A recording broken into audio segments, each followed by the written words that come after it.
Welcome to the show, everybody. Happy Friday. We're at the Farzy Show, presented by Steven Singer of Steven Singer Jewelers. Well, here's some good news for the chat check. Here's some bad news probably for, everybody else. PJ's off again today. Here's what happened with PJ, our esteemed producer, unfortunately. There's a little bit of a power outage in his area, and apparently they hit some line they weren't supposed to hit, and he's without internet. And that is difficult when you do the wonderful digital platform that we so much enjoy these days. So that's why we don't have him. Hopefully we'll have him back by Monday. And hopefully for the people on the podcast, apologies, there was no podcast yesterday. But we'll try to get you a podcast today. I keep on saying, just show me how to do it. That way, if you're not here, I can just do it. And they're like, yeah, we'll show you how to do it. And then they're probably like, Farzy, I can't push buttons. What are we, crazy? We're not going to let him upload a podcast. We'll probably delete all the other podcasts somehow, magically, and unfortunately. Either way, welcome into the show. We got Howie Roseman and Nick Sirianni talking about the Eagles' immediate future. And we got Philly Rob Thompson, talking about Andrew Painter, the young hurler who made us all feel old as hell yesterday. Before we get into anything, if you're not following Alex Coffey of Inquirer.com when it comes to spring training, are you a Phillies fan? That's my question, because here's what she put out yesterday. Painter says he listens to, quote, old music, like the 2000s and 2010s. Now, first off, the 2010 thing. The 2010, Painter's 19. The 2010 thing, that's not old. But then, I think about it. And, as an 82 kid, that's right, 1982, ladies and gentlemen, a lot of you around that time. You think about it, and you're like, wow, music from my day, the 80s, I listened to the 80s music when I was, still in high school. I listened to it even though it was the 90s and the early 2000s. But to say I listen to really old music from the 2000s, come on, Andrew Painter. I'm pulling for you, brah. I do love the fact that they put his locker next to Zach Wheeler's. That's nice. Be able to pick his brain from time to time. Locker mates that you are. I did a little research as to what songs could be getting Andrew Painter ready for his big league spring training debut. What do you into club? Poker Face. I don't really consider that early 2000s, but it's 2000s, no doubt about it. Hey Ya by Outkast. That's a fun one. That'll get your toes tapping. Toxic. Ooh, Britney Spears. Got to get you going there. Bye, bye, bye. Forgot that was in the 2000s. I think of that. I think of late 90s, but all right, we'll go with the 2000s there. Holla Back Girl probably gets it to gets him going there on the bump there. Rest in peace, Amy Winehouse, Rehab. Phenomenal song. So those are some songs that could be getting them going. How to forget Rihanna, star of the halftime show, the Super Bowl. Rihanna, Umbrella. These are just going to bring it back. Oh, Sexy Back, Justin Timberlake. Oh, my goodness gracious. Put me back at the OD in Sea Isle. I'm a single man, having myself a time, and the cover band covers I'm Bringing Sexy Back. Good golly. What a time. What a time to be alive. Thank you for that, Andrew Painter. There was something else Alex Coffey put out there yesterday as well that I thought was great. Alec Boehm says he's added 10 pounds of muscle. Yesterday, I think I said 15. 10 pounds of muscle this offseason. He says it wasn't intentional. Just happened by eating better and working out. Not intentional? All right. He says, quote, this year they were like, hey, you're bigger, he said. Normally they show up and say, hey, you're skinny. How is it not intentional? And how did the Phillies tell this guy that is a third baseman getting better with the glove, obviously hitting for contact, not hitting for power? How do they tell the guy not hitting for power, hey, put on some muscle? Maybe some of those long fly balls go over the fence. Maybe you're going to be a 20, 30 home run guy. We'd love that from our third baseman. And I always hate the argument that, you need more power from your third base. Yes, typically speaking, it's nice to have power at the third base spot. Phillies somehow magically hit, they won a World Series with Pedro Feliz, who hit, 15 home runs that season? Nah. Where did they get power from? Everywhere else. You don't hit with your glove, in other words. I would like to see Alec Boehm hit more home runs because I think he's capable of hitting more home runs. I think there's a lot more power in that body. So when I see the news that he gained 10 pounds of muscle by eating better and working out, all right, great. I wish it was intentional. This is the eye should be on the prize. The results there, the route to get there is odd, very odd. We're at the destination. How we got there with no reason apparently, whatever. As long as you put on the weight and hopefully Bohm hits some bombs this season. A lot more than he hit last year. Would be nice. But Phillies are underway. Rob Thompson addressed the media yesterday. He did talk about Andrew Painter, and he also talked about his overall message to the team. And I'll give you a little bit more on this in a second. But here's Rob Thompson. He was asked about what he had to say to Andrew Painter as well as his message to the team. Really good. I mean, we told all these guys coming in that, my message to the club, pitchers and catchers specifically, was that this part of camp is all about health and making sure we come out of this thing in a good place and making sure we're not trying to do too much. And he did that. He was very controlled on the mound. All of our young guys were.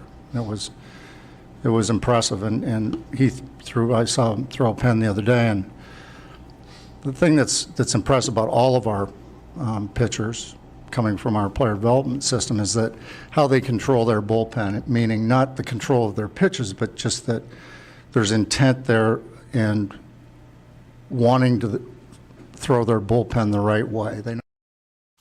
Going on, Rob Thompson went on to talk about how this part of the season is all about health. And there's 3 points of the season where he gets nervous. One is the first week of spring training. The other is the first week of spring training games. And then the other is the first week of the actual regular season, because those are different levels of intensity, is what he had to say. And when guys are ramping up, he's worried that they might essentially blow a gasket. They might blow a tire. They might get that shoulder strain. They might get that elbow strain. They might get that hamstring strain. Something might happen where you're ramping up. And what he loved about that bullpen session, as you just heard, is that you have guys going out there and they are handling their workloads appropriately. A guy like Andrew Painter trying to make a rotation spot at the big league level, which Dave Dombrowski alluded to at the end of the season press conference last year, and at some point midway through the season, I think it was when offseason when Trey Turner got signed, was that they're looking for some of their young guys. They're going to reserve a spot in their rotation for one of their young guys to take over. And Andrew Painter is the guy everyone's looking at saying that's the guy that they're holding the spot for. Now he has to go out in spring training and he has to earn that spot. But as he's trying to earn it, some guys might have a tendency to push it a little too much, to try a little too hard. I got to turn some heads. I got to earn that spot from the get-go. But the more mature mind, the mind that listens to music that dates all the way back to 2003, that man is thinking, you know what? I'm going to go out there and I'm actually going to manage my workload appropriately. I'm not going to blow out my arm, not going to have elbow issues, shoulder issues early in the season. No. I'm going to make sure I get my full chance at this without injury interrupting. So that's what Philly Rob is pointing out. And that's what Philly Rob is saying he is so impressed with Andrew Painter. And yes, I do think it's a great thing that they put him next to Zach Wheeler. Go ahead, talk a little baseball, talk a little pitching, talk a little bit about strategy, talk a little bit how you get that good rotation on your fastball, how you get that spin rate up so high. Talk about things like that, and it can only help the young man. I can't wait. I am stoked. I'm excited, and I'm ready for Phillies baseball already. It is a nice thing in this city. I know a lot of people make this point, but it's true. I mean, it's great when you live in a city like Philadelphia, and you have the four major sports. You have the Union as well. You always have something. You have the Philadelphia Wings lacrosse. You always have something to go to enjoy, right? Coming off of that Eagles Super Bowl loss, it's great to at least see the guys down there at Clearwater running around, throwing baseballs, pitchers and catchers, the whole thing. They saw Bohm in the box yesterday taking some BP. I saw Hoskins in the box there taking some BP. Just seeing the guys get it going again is fantastic. Even seeing Bryce Harper at the Super Bowl is fantastic. Seeing the story of Bryce Harper not have a pen to sign, or what was it? He couldn't sign some kid's hat, so he just gave him his shoe. All right. That's pretty cool too. All right, cool. But even just seeing Bryce Harper there at the Super Bowl just made me think, it's just right there. It's right around the corner. It's right around the corner. And here we are. Now, as far as those Eagles go, we've talked about a couple of different things here. And Adam Schefter put it out there yesterday that it does look like Brian Johnson is going to get the offensive coordinator position for the Eagles to take over for Shane Steichen. as I had said yesterday on the show, I would figure that would be the guaranteed in-house move. The one question I had, though, was to whether or not whoever the next offensive coordinator was going to be, if Nick Sirianni felt like he was going to continue to call plays, or if he was going to continue to just worry about the overall status of the team. Nick Sirianni was asked about that point blank yesterday, and he said that he just loves the idea of being able to have complete vision of the entire team without focusing on play calling. He can worry about the big picture and let the offensive coordinator worry about play calling. Now, when it comes to getting ready during the week, Nick Sirianni will be doing the game plan as he did this past season, where the Eagles had a ton of success offensively speaking. He doesn't like having the play calling on his plate. All right. So when it came out that Brian Johnson's most likely going to get the offensive coordinator position of the Eagles, I wasn't surprised. I thought he was the number one candidate for it. And when you go back to his relationship with Jalen Hurts, I think that is the biggest feather in his cap and the biggest thing he could have on his resume as to why he would get the offensive coordinator position. It has not been made official. I'm sure it will in the coming days. When asked about the defensive coordinator position, they were asked, Howie Roseman and Nick Sirianni was asked yesterday about when they would like to have that position filled. Would it be by the combine next month? When would it be? Nick Sirianni, and I thought this was interesting as well. Howie Roseman deferred to Nick Sirianni on that. Howie was answering a question. The next question was about when you would like to have a DC back in order here. And Howie just looked at Nick and said, well, this is for you. Thought that would be more of a Howie thing, but it's good that Nick's getting this kind of say, this kind of power. And I also thought it was interesting for the people that might have questioned whether or not Nick got to pick his own staff, or at least have final say over his staff. He said when he was hired that Howie knew exactly who was going to be the offensive and defensive coordinators when Nick came in. So that leads me to believe that Nick came in and said, this is what I want to do. I'm going to bring in this guy, Shane Steichen. He's going to help me out on the offense. I'm going to bring in this guy, Jonathan Gannon. He's going to help me out on defense. All right, Howie. All right. Apparently that's how it went down. So when they were asked about defensive coordinator and when they would like to have that position filled, Nick Sirianni answered by saying, well, as soon as possible, but while being responsible. They're not going to rush to anything, but I think they already have a short list of guys. Yes, they're going to look at in-house candidates, but they're also going to look at guys that aren't with the Eagles right now. So they're going to look everywhere. Lovie Smith is on the table. Jared Mayo's on the table. Vance Joseph is on the table, having the time of his life. All these guys are on the table, but as are the in-house guys like Tracy Rocker, who we talked about yesterday. So we'll get into those names and continue to look at them as time goes on. Denard Wilson being another one. But as far as Brian Johnson goes and him being the offensive coordinator, most likely, point blank, I think it was Dave Zangaro of NBC Sports Philadelphia. You asked the question to Nick Sirianni yesterday, saying what type of influence has Brian Johnson had on this, not only the offense, but also with Jalen Hurts, your quarterback. And here's how Nick Sirianni answered that question. Huge, Brian. You know, it starts with the relationships that we have with the players. And Brian stepped right in here and had a great relationship with our quarterback, dating back to when our quarterback was, however old he was, 2 years old. And so the relationship means a lot, and the trust was automatically there, right? Sometimes you have to develop the trust. A lot of times you have to develop the trust, but that was there. And then, with that, Brian's great with not just Jalen, with everybody, right? He can adapt and just be able to connect with anybody on our roster. I think that's obviously a huge thing, not just in football in general, but with Nick Sirianni, is that connection thing. That's why when people ask me about Nick Sirianni from out of town, like when I was doing the Kansas City hits leading up to the Super Bowl on Kansas City radio, they're asking me, Nick Sirianni, what's so special about the whole thing? 2 years, we know, they know it didn't start off well in here in Philadelphia. It made national news, the whole opening press conference thing. But it is his ability to connect, and that's what he values from his assistant coaches, whether they be coordinators or position coaches. They have to be able to connect with their players. And Brian Johnson can connect when he's known a kid since he was 4 years old. I think Nick said 2, but from everything I've read, it was 4, whatever. You have to be able to connect with those guys. That's why Nick Sirianni is memorizing the high school fight song of a guy like Miles Sanders when he took over.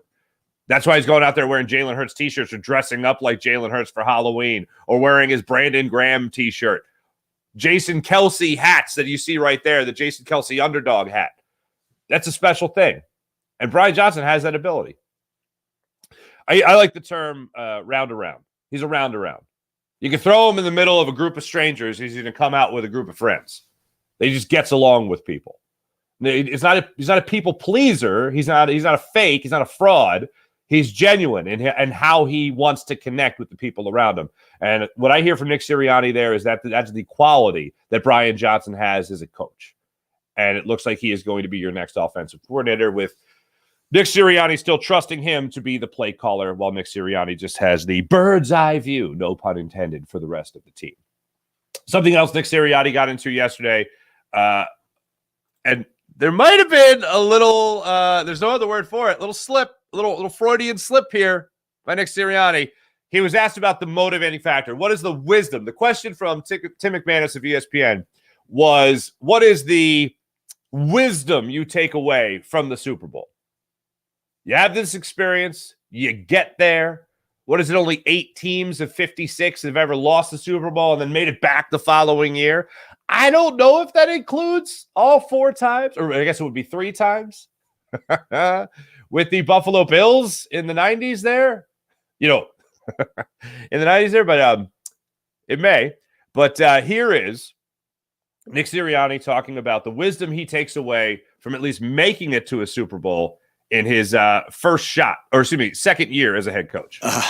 The wisdom is that I think we were there, we were close, and all that does to me is make me hungrier to get back. And that's about the last time you'll hear me say get back, because what you're going to hear me say is what? We're going to do it one day at a time, because that's the right mindset. But that doesn't stop you from when you see the red and yellow confetti fall, or you have a piece of it stuck on your damn shirt, right?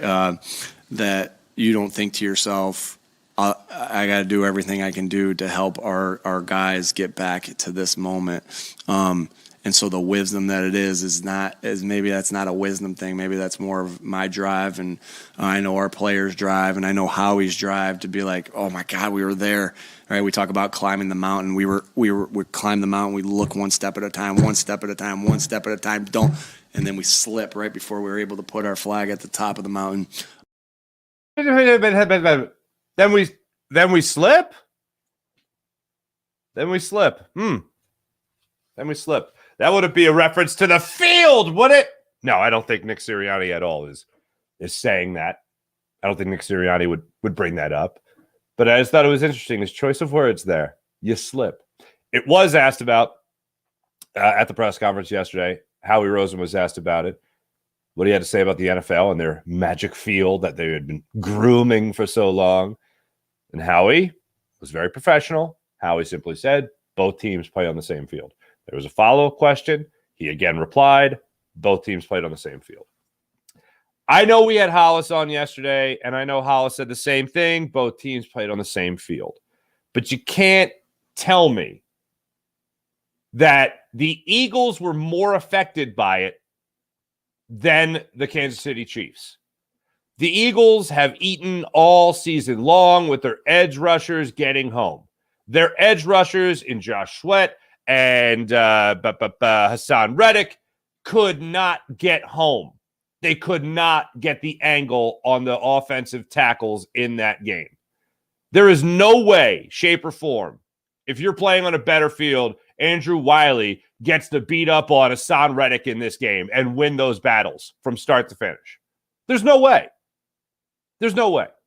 And you know what? Dude, I can't believe I'm going to do this. I'm going to give Jonathan Gannon credit for something.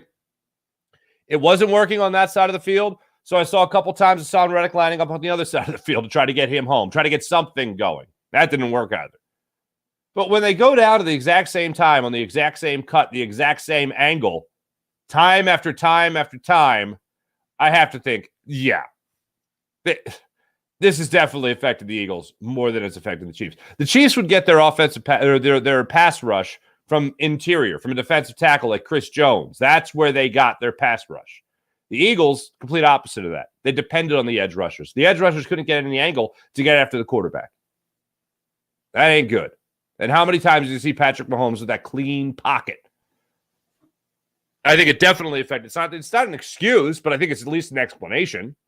See, so many times I think people offer legitimate explanations. Like, this is legitimate. It's a legitimate explanation. Is it 1,000% as to why the Eagles lost the game? No. But I think it's a reasonable explanation for why their pass rush wasn't getting home as often as they had throughout the regular season. 70 sacks. 70. 0 in this game. Yeah, that makes a whole lot of sense. But no, the field's fine. It feels fine. No problem with the field. The more I do think about the conversation we had yesterday with Hollis, though, I do think about the holding call on James Bradberry. And if you're teaching a class, which you're not, but if you're teaching a class with wannabe NFL referees, and you're showing that, is this holding? I think everyone goes, yeah, that's holding. He grabbed his jersey, he pulled. It's holding. The defense is holding. But that's not how the game is called. The game is established in the first quarter. It's like any other sport. A lot of times, referees, home plate umpires all the time. This is what's so frustrating in baseball. Guys will establish a strike zone, and then in the 8th inning, it's different. 9th inning, it's different. That's very frustrating. That's not a strike anymore. You've established the strike zone. This was an example of a pitch on the corner that was a strike in innings 1 through 8, all of a sudden not being a strike in the 9th inning. That's a huge difference. This call right here on James Bradberry, that holding call, that defensive holding call on James Bradberry was Bush League. And it was Bush League for a couple of reasons. I know people have pointed out the hand to the face on Josh Sweat on the line of scrimmage, which is true. But I thought if you were going to call this holding call, then you should have called that hands to the face on Josh Sweat or benefiting Josh Sweat. But for a couple of reasons here. One, you hadn't been calling it all game, as Hollis pointed out. Two, the ball wasn't catchable. I didn't think that ball was catchable. Even if Juju Smith-Schuster, a name I hopefully never have to say again, releases out of his route on time and is able to get downfield, I still don't think he catches that ball by Patrick Mahomes because it was so overthrown. It's going to eat me up. It's going to eat me up. And, I do think that this team is destined for great things. And I do think Jalen Hurts is 1,000 times more the real deal than what we saw from Carson Wentz. Carson Wentz, there was some weird energy going on around Carson Wentz, some really weird energy. And with Jalen Hurts, I get nothing but positive vibes. And I think Jason Kelce's going to come back for another year. I think you're going to have a pretty solid offensive line. I think they're going to do what they can to make sure that they can hold on to a guy like Isaac Seumalo. I do think it's interesting, though, that if he ends up outpricing the Eagles, if he ends up getting more somewhere else, I find it interesting that the Eagles might do what they can to hold on to Andre Dillard and keep him as a guard on this team. Maybe you hold on to Jack Driscoll and you keep him as a guard. I mean, he's not going anywhere. He's still under contract. But as far as holding on to him for a starting position at the guard spot, I think would be interesting. Or Cam Jurgens playing the guard spot at the right guard position next to Lane Johnson. That would be interesting going into next year. So I think the Eagles already have guys in place. They already have a plan in place on their offensive line if they can't keep a guy like Isaac Seumalo. And the other guy Hollis pointed out yesterday on his own, saying how well he played last year. He really turned some heads, started playing like a man. That's what people would say. And let's not forget the guy played the vast majority of his career as the left guard. And he switched over to right guard. Landon Dickerson came in, played a Pro Bowl left guard for you. So that's pretty impressive as well. But looking at this team, you have 19 free agents. And the idea of trying to get back to a Super Bowl again seems like it could be pretty difficult. But the confidence, for me at least, comes in. I think no matter what, you're still going to have a solid offensive line. You might not be there at the best offensive line in football again, but I think you can still very much be up there. Jalen Hurts coming back with weapons again. When you talk about Devontae Smith and when you talk about A.J. Brown, it's not like, we got to go out there and get another wide receiver. No, you're pretty set. Need a tight end. Dallas Goedert's pretty good. What about Miles Sanders? I don't think Miles Sanders is back. Kenny Gainwell.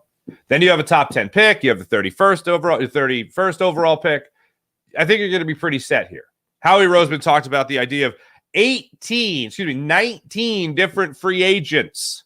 11 of which on the defensive side of the football. Howie Roseman, though, says he's confident he can bring back a lot of these guys. I think we have obviously a large number of free agents that we knew going in, and I think when we looked at this team, and we always look at this team over not just this year but over a period of time, we knew we needed to get additional picks. It's one of the reasons that we made the trade last year, was to make sure that we had picks going forward. And even though maybe we don't have the amount of picks this year, we have a bunch of high picks, and then next year, we're going to have a tremendous amount of picks. We already have 2 additional picks from 2 trades that we made, and just by the sheer number of the free agents, we're going to have comp picks next year. I mean, even if we signed a bunch of our guys, we are going to have comp picks next year. So I think we go into it with that, understanding that it's going to be impossible to keep every single person on this team, but we're here to compete. I think that a lot of times I've heard this week, we'll be back. Just because we say it doesn't mean it. We got to make that happen. Yeah, and it also goes in context with giving Jalen Hurts a contract. That's another thing that's going to be on this. How are you going to keep Jalen Hurts? How are you going to add that $40 to $50 million deal for Jalen Hurts annually and then bring back a bunch of these guys? Well, the answer, comp picks, draft picks in general. That's how you're going to do it. And there are going to be certain situations where I think they skimp. You got 2 big deals. 2 big deals you got to worry about. One more in the present than the other, but one is going to be the huge deal. That's Jalen Hurts. The other is Chauncey Gardner-Johnson. Again, referencing the conversation we had yesterday with Hollis Thomas, he said that's the number 1 guy you got to worry about. The number 1 guy you got to bring back. Jalen Hurts is going to be back. It's just a matter of whether or not you're going to actually jump on the opportunity, which you are, to sign him to that long-term deal. The deal won't go into effect until after this upcoming season anyway. But you want to make sure that that's hammered out and that is ready to go. But as if the guys, if you don't sign, they're not back next year, Chauncey Gardner-Johnson is the guy that you absolutely 1,000 billion% are making sure you're inking to keep in your secondary for next season. After that, you could go after a corner in the draft. You could go after corners in free agency. You could hope that guys like Zach McPherson are ready to take that step forward, which I don't think so, just not yet. There are other things you could do at the corner position, but this is going to be a difficult task trying to keep this Eagles defensive, this Eagles secondary on the same par that they were this season, which was the best in the NFL. And that was such a luxury because you don't usually get both. You don't usually get the best defensive line in football and the best secondary in football. I know one helps the other, and if one's good, the other should be at least decent. But man, both were dominant this year. Dominant. The number 1 pass defense in the NFL. That's what the Eagles put on the football field every single week. Second half of the Super Bowl, not so much. But during the course of the regular season, it was pretty damn good. And James Bradbury, and I agree, if you're talking about who is going to play who was more of a Pro Bowler for 17 games this season, Bradbury over Darius Slay. There was some conversation I heard recently about Darius Slay, though, battling a knee injury in the second half of the season. Now, that's not an excuse. I didn't hear that from somebody that was looking to take up arms for Darius Slay and fight that battle, but just something they had heard. He was not 100% healthy in the second half of the season. And if you saw a drop-off, that might be why you saw a drop-off from Darius Slay. I hadn't heard that anywhere else, but the person I talked to is rather credible, and he had talked about how there was a little bit of a tweak in the knee of Darius Slay. But for the vast majority of the year, you're talking about 2 corners that helped anchor the best secondary in football. I'd love to see both of them back next year. Excuse me, I'd love to see James Bradbury back next year. The line that he had about not playing for cheap obviously raises my eyebrows because the Eagles are going to have to be very conservative in some instances. I don't like talking about the money with the Eagles because it seems to never matter with Howie Roseman. Never matters. People talk about the salary cap. You can't do that because of the cap. Well, what contract is Howie Roseman going to restructure? Because there's always something. What contract is he going to restructure that's going to give you a little bit more wiggle room? What contract is he going to restructure where he's going to bump money back in a player's contract so he has more money right now to sign more of these available free agents? When people start talking about the salary cap, I'm like, do you realize? It's like when people start talking about politics. I'm like, do you realize everything in play? Like, it's not just one person making one decision.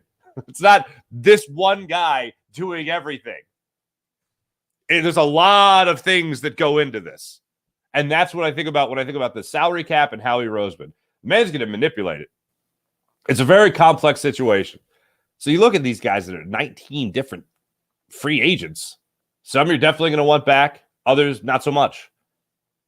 How he's going to work it out. And not to the point where you're bringing back 19 guys, but to the point where you're going to feel pretty damn good about the roster you put on the football field yet again. If there's anything, you talk about making it to a Super Bowl again, and you talk about the wisdom that comes from it. Here's my experience.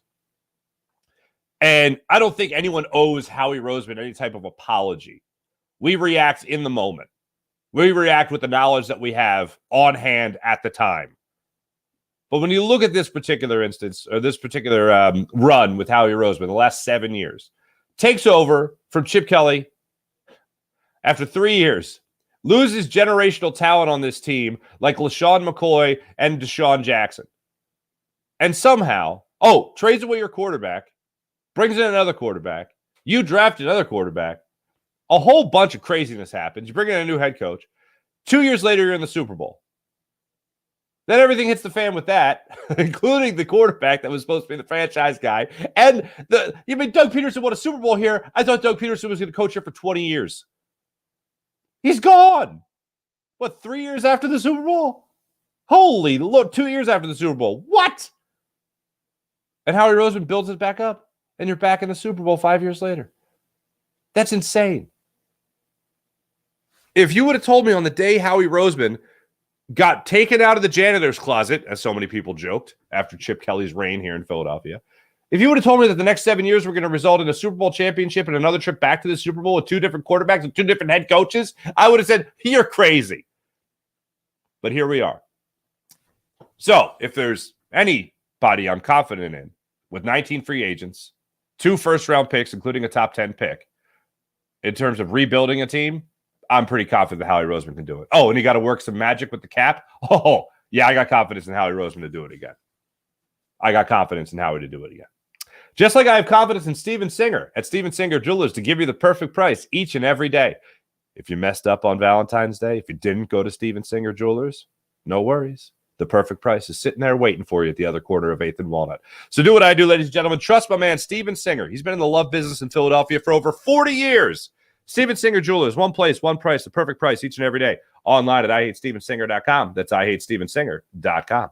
Let me tell you about the great people at Manscaped. Manscaped.com, the leader in below-the-waist grooming. Join 4 million men worldwide who trust Manscaped with their skin-safe technology and their Platinum Package 4.0 that includes their Lawnmower 4.0 trimmer, Weed Whacker ear and nose hair trimmer, and yes, they both come with skin-safe technology that helps reduce the risk of nicks so you can manscape with confidence and comfort.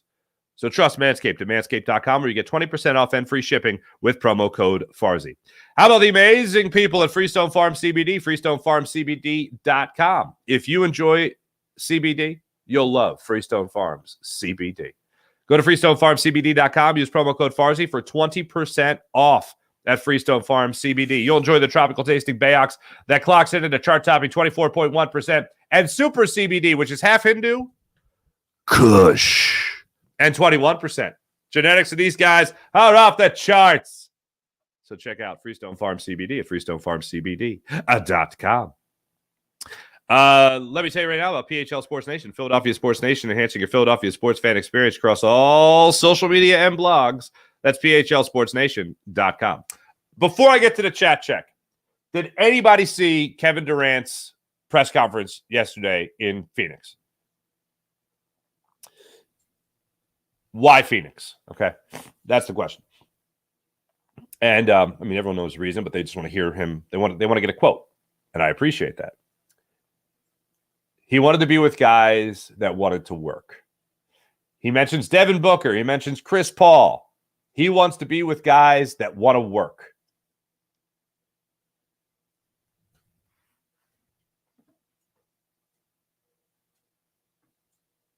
Who's in Brooklyn right now that might not want to work? Kevin Durant, I don't know if you meant it, but I felt it. I don't know if you meant it, but I felt it. I don't know if I talked about this with you guys. I don't think I did. I talked about it with the, I think I told you guys, greatest sports legends then and now with Greg Murphy, Wes Hall, and myself of Rutfeld Productions is coming into a third season. We did table reads earlier in the week, and we're going to be taping next week. So I'm really excited about that. And, when we're doing these table reads, we're talking about sports because everything is about sports, and we're talking about it. And I brought up the thing I think I brought it up on that call. I was like, we love Jalen Hurts so much because of his mindset and his work ethic. And I was thinking about this. If you would have taken Jalen Hurts' mindset, his work ethic, his determination, if you would have taken that and put it in Carson Wentz, we would have never heard about that. We would never would have, if his personality and put it in Carson Wentz, we would have never heard about Jalen Hurts, at least in Philadelphia. If you would have taken his mindset, his determination, and you would have taken Jalen Hurts' mindset, determination, and you would put that in Ben Simmons, I have no doubt in my mind the Sixers would be in championships, at least in championships. If you were able to bottle what Jalen Hurts has between the ears, guys would be trying to get that stuff more than they were trying to get steroids in the 90s in baseball. All right? If you were able to bottle what Jalen Hurts has as a mental makeup, as a personality, and bottle it and put it on a shelf, you wouldn't be able to keep it stocked, man. That's what every athlete has to have. It's what Jalen Hurts has. It's an incredible thing. Let's get into the chat check now. Anyway, all that from Kevin Durant. Let's get Sean up here. Yep, no PJ today, so I'm pushing buttons. What's up, Sean? Nice to see you. Sean's got first. Oh, you're the first comment. I do love that. Marquise, what's up? Good morning. Nice to see you. Kevin, what's popping? What do we got here? The 13-foot giant ran through the transformer of his neighborhood. Yeah, T-Bro, it's pretty crazy out there in his neck of the woods. Marquise Graham, I'm a 95, so definitely don't know 80s music, to be honest. Marquise, I'm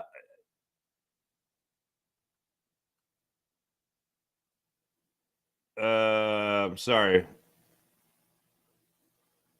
Little distraction here. Not Lil Toots. Sorry, everybody. It's not Lil Toots.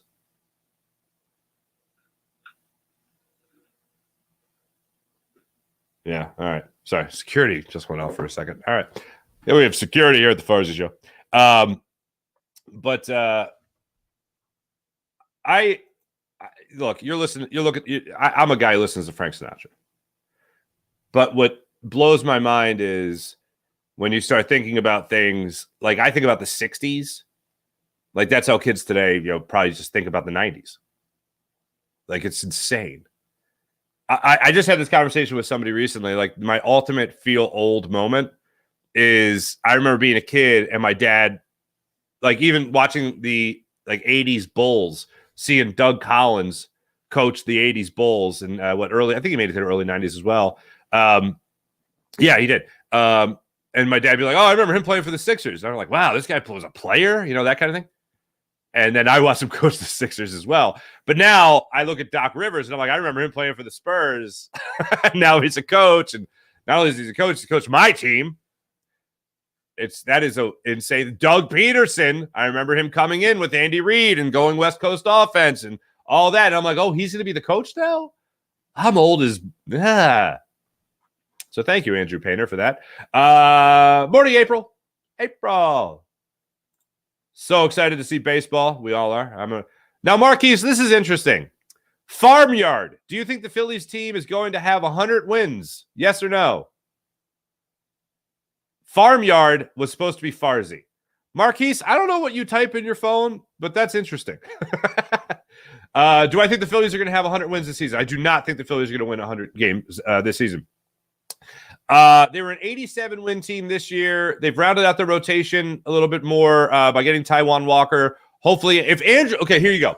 If Alec Boehm is a 30-home run hitter, if Trey Turner's your leadoff man and Kyle Schwarber's batting second and he's belting him in, and Walker, Painter, Boehm hitting bombs, Turner leading it off, Harper back the second half of the season after the All-Star break, I think you could talk about flirting with 100, but do I think they're right on 100? No. I think they're going to be close. I think you got 10 wins better. I think you at least got 10 wins better. So that's 97 wins. And then you talk about the 100. It's definitely possible, but I'm not locking it in just yet. not locking in 100 wins. If I'm going to Vegas, if I'm rolling the dice, whatever I'm doing, if I'm logging on to DraftKings or whatever, I'm looking at it and I'm going, they'll be close, but I'd bet the under. I don't want to root for an under. Fuji. What's up, Fuji? What's going on? Hope every Philly team comes back hungry. Marquise, I'm with you. Oh, Marquise, thanks for bringing this up. Nick needs to worry about overall because special teams and defense need more attention than offense badly. Sean Gillespie agrees with that exactly, unfortunately. They did say that Michael Clay looks like he is coming back. He will come back as your special teams coordinator next year. That was another thing that came up in the press conference yesterday. Morning, Mark, and everyone. It's Friday. Closing the book on Eagles season. I'm feeling a lot better now. 3 Super Bowl appearances in my lifetime. What a run so far, but we want more. Fly, Eagles, fly. Mihai, I agree. Mihai's got something from Marquise. I think the Phillies win 100 games in the season sometime or 2 in the next 5 years. I don't know about this year with Harper injury, but definitely around 90 to 95. Rest in peace, Tim McCarver. That is sad, man. 81, 82 years old. I mean, I knew Tim McCarver. I knew he played for the Phillies, but 2 different stints, I think, with the Phils. But here's what I'll say. I think baseball lost in Tim McCarver. Thank you, Mihai. In Tim McCarver, baseball lost one of their greatest all-time storytellers. And I know sometimes people are weird with baseball broadcasters because they let the game breathe. I think he did a great job letting the game breathe. I think he had something to say. And I never felt like his stories were hollow. I always thought like they had a meaning or a tie-in to the game. And one of his all-time best stories ever is a story that I'll attempt to do the smallest morsel of justice to. But Tim McCarver told this great story about catching Bob Gibson when he was a rookie. And Bob Gibson was uncharacteristically erratic in the early goings of a start. And Tim McCarver, as a little catcher, was like, I guess I have to say something to Bob Gibson. So he starts walking out to the mound for a little mound conference with Bob Gibson, one of the most intimidating players in any sport ever. And Bob Gibson's walking back to the mound. He turns around and he sees Tim McCarver. And he turns around to Tim McCarver and he goes, sit down, rookie. The only thing you know about good pitching is that you can't hit it. And Tim McCarver's like, okay, thanks. Sorry. And he goes back and squats behind the plate. But he's got a ton of those great stories. And I'll never forget the instance with him and Deion Sanders in the Braves clubhouse where Deion dumped a bucket of water on him, whatever it was. And Tim McCarver turned around. And I remember being a little kid watching that. And I could see the rage in Tim McCarver's eyes. And I just thought to myself, oh, not everyone in here is they're not all friends. They're not all friends. I thought everyone liked each other. Everyone was on the same page. I was a little kid. I was like 7 or 8 years old. And I just remember thinking, oh, they're not all friends. Like that was the moment I remember going, oh, not everyone's in on the joke. But one of the best, man, one of the best all-time storytellers. And I do miss him in the booth. I thought he was great in the booth. I really enjoyed Tim McCarver. I really enjoyed Joe Buck. I know I'm in the minority there, but I thought the two did a great job together. April, no, Manscaped does not have a razor for my head. They just have the prep, the bzzz, the buzzer to get it that low. But since I started shaving, I don't use the clippers on the head anymore. Mihai, Ben Simmons syndrome, a little bit there. April saying hi to Sean, everyone's friends. Wait, we listened to the 80s station at work. It's a good time. The 80s station is great. A lot of good stuff in the 80s. Yeah, when I see young Marines at work that are born the year I graduated college, that's a feel old moment for sure. Yeah, April, thank you. I'm with you. Oh, yes, of course. Yes, Fuji, thank you. Tim McCarver, Steve Carlton's catcher for the Phillies. Absolutely. Pretty incredible. It is a feel old moment, a lot of them. Let's get to the morning rush brought to you by Sky Motorcars, skymotorcars.com. Couple interesting things going on with All-Star Weekend, and my notes are gone. What did I do with those notes? Damn it, man. I meant to put this in. It's not in. Shoots and ladders. PJ and the people that hit your line. I'll give this to you guys right now. I promise you. Here we go. I promise you. Here it comes. I swear to goodness sakes. I swear to goodness sakes. All right. First thing. All-Star Weekend. Shams Charania putting out there that these Sixers. No, it's not. What the hell's bells, man? I'm all over the place, folks. You know, this is why producers are amazing. This is why producers are amazing. Because they make sure I'm only half as dumb as I am. Here we go. Let's see if you can get this. No, it's a long cut. Forget about it. So Mac McClung is a Sixers slam dunk contest participant for All-Star Weekend. He's also a G League player, but he is teasing that in the slam dunk contest, he is going to have at least 2 dunks that have never been done before. So watch out for the NBA All-Star Dunk Contest. That should be a fun time this weekend. Also, the next thing. This is going to suck for a lot of my in-laws here because they're diehard Ohio State fans. I don't know if you guys saw this or not, but Justin Fields was doing an interview on the Pardon My Take podcast where he said, quote, he was going to stay at Georgia, but Ohio State boosters were offering him bags of cash to transfer. I'm talking 300 to 400 grand in cash, plus a Benz. And this was all before NIL. Back then, Ohio State paid more than any SEC school. Ryan Day, a boss. Now, I know some people might look at this, and some people might say, oh, that's horrible. That's ridiculous. Taking money. I say, good for you. I don't care. I don't care. My thought is if people are making money off you, you should be making money. And that goes for college athletes. And I thought the name and licensing and all that same name, image and licensing with the NIL and all that stuff was long overdue, especially in the social media age now, where people are famous at this level should be allowed to make this money at this time that their name is hot. Strike while the iron's hot. But damn, 300, 400,000? Ohio State wants to win. Ohio State wants to win. At least Farzy didn't push any wrong buttons. Thank you, Sean. Appreciate you. April, PJ deserves a raise. Yeah, he absolutely does. Thanks for watching. Thanks for listening, everybody. Always great talking to you guys. We'll be back with you guys on Monday. I got to go and catch an Uber to Fox 29, where I'll be by hopefully 7:45 today.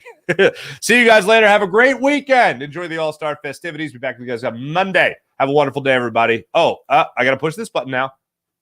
Pop, pop, boop. See ya.